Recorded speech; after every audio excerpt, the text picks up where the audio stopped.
തിരച്ചി അല്ലെങ്കിൽ തിരണ്ടി എന്നൊക്കെ അറിയപ്പെടുന്ന ഒരു മീനുണ്ടല്ലോ, ആ മീനുണ്ടുള്ളൊരു മീൻകറിയാണ് ഞാൻ ഇന്ന് ഉണ്ടാക്കുന്നത്. നല്ല ടേസ്റ്റാണ് ഈ ഒരു മീൻകറിക്ക്, ഔഷധ ഗുണം ഉണ്ടെന്നൊക്കെ പറയപ്പെടുന്നു. പക്ഷെ സാധാരണ ഇന്ന് വ്യത്യസ്തമായിട്ടൊരു രീതിയിലാണ് വയ്ക്കുന്നത്. വറുത്തെടുത്ത തേങ്ങയും കുരുമുളകും ചെറിയ ഉള്ളിയും അങ്ങനെ എല്ലാം ചേർത്ത് ഭയങ്കര ടേസ്റ്റി ആയത്. ആദ്യം നമുക്കൊരു പാൻ അടുപ്പത്ത് വെച്ചിട്ട് തേങ്ങ ഒന്ന് വറുത്തെടുക്കാം. അപ്പൊ പാൻ ചൂടായി വരുമ്പോഴത്തേക്ക് ചിരകി വെച്ചിരിക്കുന്ന തേങ്ങ, ഞാനിവിടെ 1.5 കപ്പ് തേങ്ങ ഉപയോഗിക്കുന്നുണ്ട്. അതൊന്ന് ഇട്ട് നന്നായിട്ട് കൈവിടാതെ ഇളക്കി കൊടുത്ത് വറുത്തുകൊണ്ടിരിക്കണം. മീഡിയം ഫ്ലെയിമിൽ വെക്കാനായിട്ട് പ്രത്യേകിച്ച് ശ്രദ്ധിക്കണം കേട്ടോ. കാരണം ഹൈ ഫ്ലെയിം ആയി കഴിഞ്ഞാൽ പെട്ടെന്ന് കരിഞ്ഞു പോവും. അപ്പോൾ ഈ ഒരു മീഡിയം ഫ്ലെയിമിലിരുന്ന തേങ്ങ ഇങ്ങനെ വറുത്ത് വരുമ്പോഴത്തേക്കും അതിൻ്റെ ഒരു നല്ല ടേസ്റ്റ് തന്നെയാണ്. തേങ്ങ ചെറുതായിട്ടൊന്ന് വറുത്ത് തുടങ്ങുന്ന ഒരു പരുവാകുമ്പോഴത്തേക്ക് ചെറിയ ഉള്ളി ഇട്ട് കൊടുക്കാം. അതുപോലെ തന്നെ നമുക്കതിലേക്ക് വെളുത്തുള്ളിയും കൂടെ ചേർത്ത് കൊടുക്കാം. എന്നിട്ട് നന്നായിട്ട് വീണ്ടും ഒന്ന് മൂപ്പിച്ചെടുക്കാം. ഇതിൻ്റെ ഇടയിൽ കറിവേപ്പില ചേർത്ത് കൊടുക്കുന്നവരുണ്ട്, ഇഞ്ചി ചേർത്ത് കൊടുക്കുന്നവരുണ്ട്. ഞാനതൊന്നും ഉപയോഗിക്കുന്നില്ല. തൽക്കാലം ഇങ്ങനെയാണ് ഞാൻ ചെയ്യാൻ ഉദ്ദേശിക്കുന്നത്. ഇത് കുറച്ചുകൂടെ ഒന്ന് മൂത്ത് വരുമ്പോഴത്തേക്ക് ഇതിലേക്ക് നമുക്ക് ഉലുവയും കുരുമുളകും കൂടെ ഇട്ട് കൊടുക്കാം. അപ്പം അത് ഏകദേശം നമ്മുടെ ഒരു എരിവിനും ആ ഒരു ഇതിനൊക്കെ അനുസരിച്ചിട്ട് വേണം ഇത് ചേർത്ത് കൊടുക്കാനായിട്ട്. പക്ഷേ ഞാൻ എടുത്ത ക്വാണ്ടിറ്റി കാണുന്നുണ്ട്. ഇതെല്ലാം ചേർത്ത് നമുക്ക് നന്നായിട്ടൊന്ന് യോജിപ്പിക്കാം. കുരുമുളക് വേണമെങ്കിൽ നമുക്ക് എരിവിനനുസരിച്ച് കുറച്ചുകൂടെ കൂട്ടാം കേട്ടോ. ഞാൻ ലാസ്റ്റ് കുരുമുളകിൻ്റെ പൊടിയും കൂടെ ചേർക്കുന്നത് കൊണ്ടാണ് ഇത്രയും ക്വാണ്ടിറ്റി കുറച്ചെടുത്തേക്കുന്നത്. അപ്പം നമ്മുടെ തേങ്ങയുടെ നിറമൊക്കെ ഒന്ന് മാറി വരുന്നുണ്ട്, ബ്രൗൺ നിറമൊക്കെ ആയി വരുന്നുണ്ട്. അപ്പം ഈ സമയത്ത് നമ്മൾ ഇനി ചെയ്യേണ്ടത് പൊടികൾ ചേർക്കുക എന്നുള്ളതാണ്. അപ്പോൾ 1 ടേബിൾ സ്പൂൺ മല്ലിപ്പൊടി നമുക്ക് ചേർത്ത് കൊടുക്കാം. 1 ടേബിൾ സ്പൂൺ കശ്മീരി മുളക് പൊടി ഞാൻ ചേർത്ത് കൊടുക്കുന്നുണ്ട്. 1 ടീസ്പൂൺ സാധാരണ മുളക് പൊടിയും കൂടെ ചേർത്ത് കൊടുക്കുന്നുണ്ട്. നമ്മുടെ എരിവിനനുസരിച്ചാണ് ഇതെല്ലാം ചേർത്ത് കൊള്ളേണ്ടത്. അപ്പം ഇതെല്ലാം കൂടെ ഇട്ട് നന്നായിട്ടൊന്ന് മൂപ്പിച്ചെടുക്കണം. ഫ്ലെയിം ഇപ്പോഴും ലോ ടു മീഡിയം ഫ്ലെയിമിലായിരിക്കണം.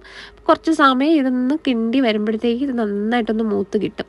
അപ്പോൾ കളറും ഒക്കെ നന്നായിട്ടൊരു ബ്രൈറ്റായിട്ട് കിട്ടുന്നതാണ്. ആ സമയമാകുമ്പോഴത്തേക്കും നമുക്ക് സ്റ്റൗ ഒന്ന് ഓഫ് ചെയ്ത് വെക്കാം. പക്ഷേ ഇത് സമയം എടുക്കുന്ന പ്രോസസ്സാണ്. അപ്പോൾ ഇതൊന്ന് തണുക്കാനായിട്ട് മാറ്റി വെച്ചിട്ട് തണുത്ത് കഴിയുമ്പോഴത്തേക്കും നമുക്കൊരു മിക്സിയുടെ ജാറിൽ കുറച്ച് മാത്രം വെള്ളം ചേർത്ത് നന്നായിട്ടൊന്ന് അരച്ച് പേസ്റ്റാക്കി എടുത്ത് മാറ്റി വയ്ക്കാം. ഇനി ഒരു പാൻ അടുപ്പത്ത് വെച്ചിട്ട് അതിലേക്ക് കുറച്ച് എണ്ണ, വളരെ കുറച്ച് മതിയാവും, എണ്ണയും ഒഴിച്ച് അതിലേക്ക് ഇഞ്ചിയും വെളുത്തുള്ളിയും ഒക്കെ കൂടെ ഇട്ട് നന്നായിട്ടൊന്ന് മൂപ്പിച്ചെടുക്കണം. ഇനിയാണ് ഞാനിവിടെ കറിവേപ്പില ഇടുന്നത്. അപ്പോൾ കറിവേപ്പിലയും കൂടെ ഇട്ട് കൊടുത്തിട്ട് നമുക്ക് ആവശ്യത്തിനുള്ള കറിവേപ്പില ചേർക്കാം. അപ്പോൾ അത്രയും കൂടെ ഇട്ടിട്ട് നമുക്ക് ഉള്ളിയാണ് ചേർത്ത് കൊടുക്കേണ്ടത്. ഞാനിവിടെ ഏകദേശം ഒരു 250-300 ഗ്രാം ഉള്ളി തൊലി കളഞ്ഞ് ചെറിയ ഉള്ളിയാണ് എടുക്കുന്നത്. അതും കൂടെ ഇട്ട് കൊടുത്തിട്ട് ഈ എണ്ണയിൽ തന്നെ നന്നായിട്ടൊന്ന് വഴറ്റിയെടുക്കുന്നുണ്ട്. ഇതും കുറച്ച് സമയം എടുക്കുന്ന പരിപാടിയാണ്, ഈ വഴറ്റിയെടുക്കുന്ന പരിപാടി. അപ്പോൾ ഉള്ളി നന്നായിട്ടൊന്ന് വഴണ്ട് വരുമ്പോഴത്തേക്ക് നമുക്കറിയാം കുറച്ച് പച്ചമുളക് എരിവിന് വേണ്ടിയിട്ട് ചേർത്ത് കൊടുക്കാം.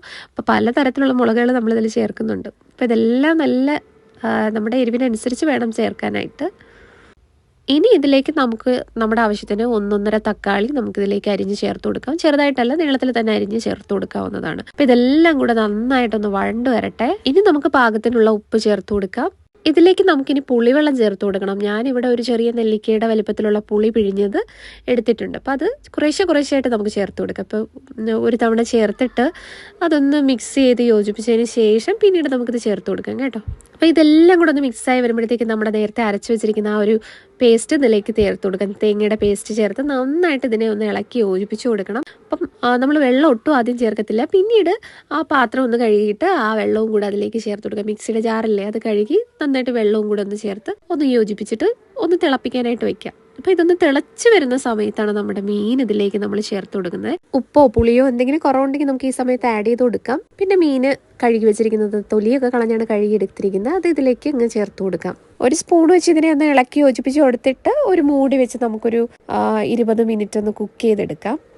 ആദ്യം ഒന്ന് ഹൈ ഫ്ലെയിമിൽ ഇത് ഒന്ന് കുക്ക് ചെയ്തതിന് ശേഷം പിന്നെ ഒന്ന് ഇളക്കി യോജിപ്പിച്ച് കൊടുക്കണം. ഒരു ചെറിയ സ്പൂൺ ഉപയോഗിച്ചിട്ട് പതിയെ ഒന്ന് ഇളക്കി യോജിപ്പിച്ച് കൊടുത്താൽ മതിയാവും. അത് കഴിഞ്ഞിട്ട് പിന്നെ ഒരു മീഡിയം